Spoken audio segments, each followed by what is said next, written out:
हिजोको म योद्धा हिँडे लड्नलाई युद्ध, हिजोसम्म क्रोध भएको आज बने बुद्ध। हजारौंको भिडमा हिँड्दा पापीहरूले छुए मलाई, गङ्गा जल लिएर आएर पारिदेऊ न शुद्ध।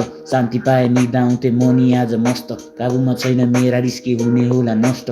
चालिराछु पाइला मेरा बोलिराछु अझै, सोच मेरा दुश्मन भए लडिराछु म चाहिँ।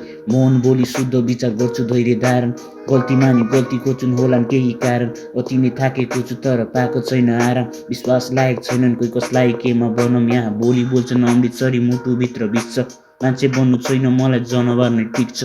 रात परे छैन तर अन्धकारमै बित्छ, एक्लोपनमा हुँदा सँगै साथी मेरो गीत छ।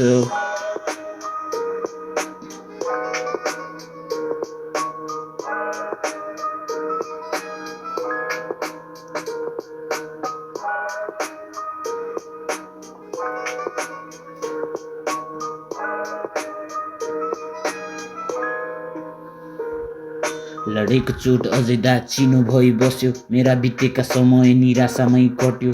हाँस्न खोज्दै थिए मुखबाट हाँसो हट्यो, जिन्दगी जिउन रहर चाहिन्छ त्यो नि आज सक्यो। तर हार खाएको छैन म हार्न चाहन्न, अब गुनासो नि छैन न छ नै बाहन्न। गर्दैछु यात्रा ठुलै लेख्दैछु कलमले, सकेला कलम तर सकिन्न यात्राको पान्न। घमण्ड होला बढी तर सोच राम्रो राख्छु, थोरै बानी होला तर हाँसेर नै बाँच्छु। सधैँ जित हुँदैन थाहा छ हार पनि मान्छु, मर्ने पनि एक दिन मरेर नै के लान्छु। आशा छैन अब कसैबाट केही नि पाउँछु, हराउँछु केही समय नयाँ रूप लिएर आउँछु। नयाँ परिवर्तन नयाँ वेशभूषा लाउँछु, एन्टी मेरो खत्रै हुन्छु सबलाई म देखाउँछु। हिजोको म योद्धा सम्झिन्छु अझै म मेरा आँखाहरू रुँदा, शान्त खोज्नु पहिला आफ्नो मनलाई बुझा, सफलताको शिखर चढ्न अँगाल्नु हार हुँदा। हिजोको म योद्धा, हिजोको म योद्धा।